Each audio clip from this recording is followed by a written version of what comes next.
Once more arose the great destroying voice.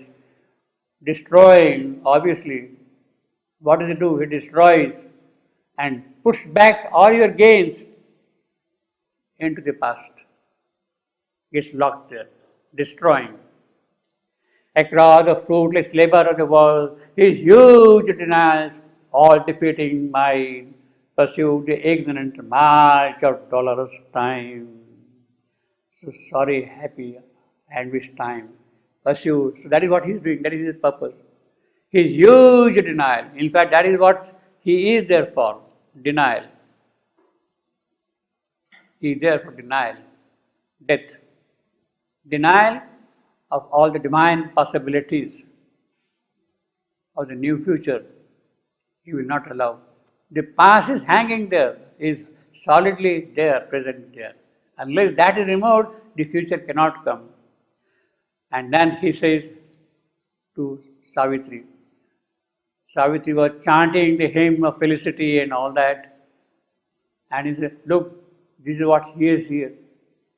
Behold the figures of the symbol realm, a solid outlines of creative dream, inspiring the great concrete tasks of earth.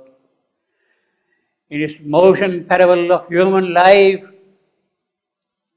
here thou can trade the outcome nature gives, the sin of being and the error of thing, and the desire that compels to live, and man's incurable melody of hope. So this is what happens here. The sin of being, that you exist, finally what happens? You come back. Error of thing, everything is here now.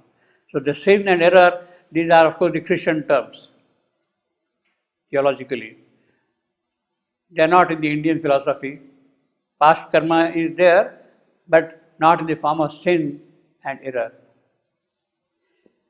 It's motion parable.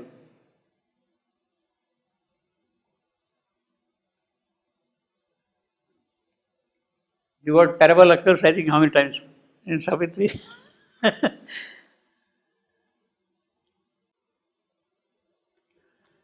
Now, of course, parable is a story also of narrating like a fable, but here it is not that meaning.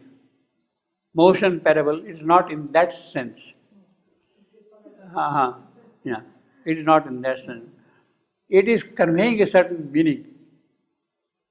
Basically, parable means it conveys a certain meaning by suggestion. Motion parable of human life. The whole thing is a parable of human life. It is conveying a certain sense, a meaning. 4 times. In its motion parable of human life, here thou canst trade the outcome nature gives. So whatever nature has done, what has happened? Finally got lost into the past. To sin of being and the error of things, and the desire that compels to live, and man's incurable melody of hope. So man keeps on hoping, but it's incurable melody, according to him. In an immutable order's hierarchy, where nature changes not, man cannot change. So according to him, if you want man to change nature first. Change nature first. Ever he obeys the fixed mutations law.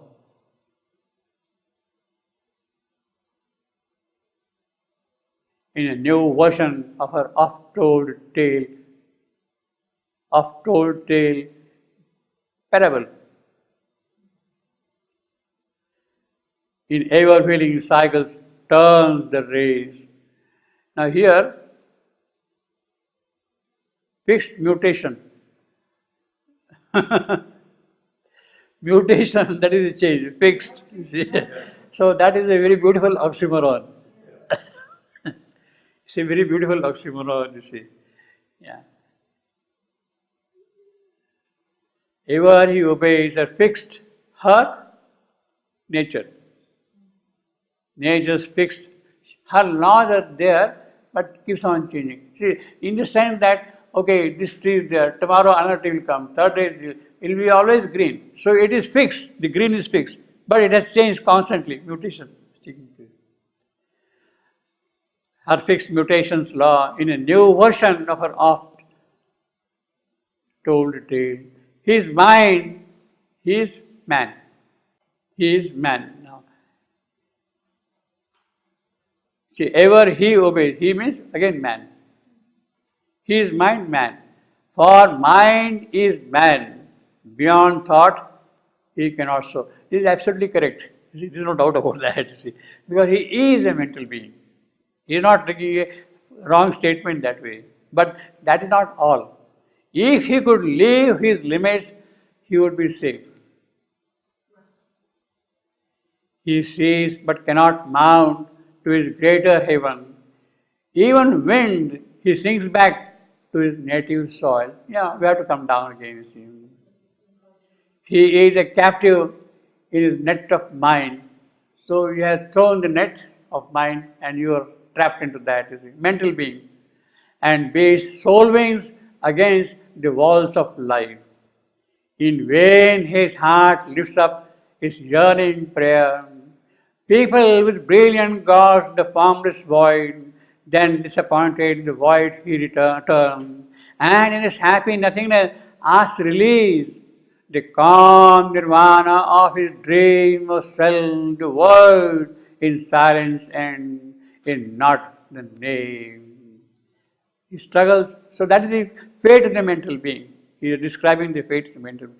Apart amid the mortal multitudes, he called the Godhead incommunicable.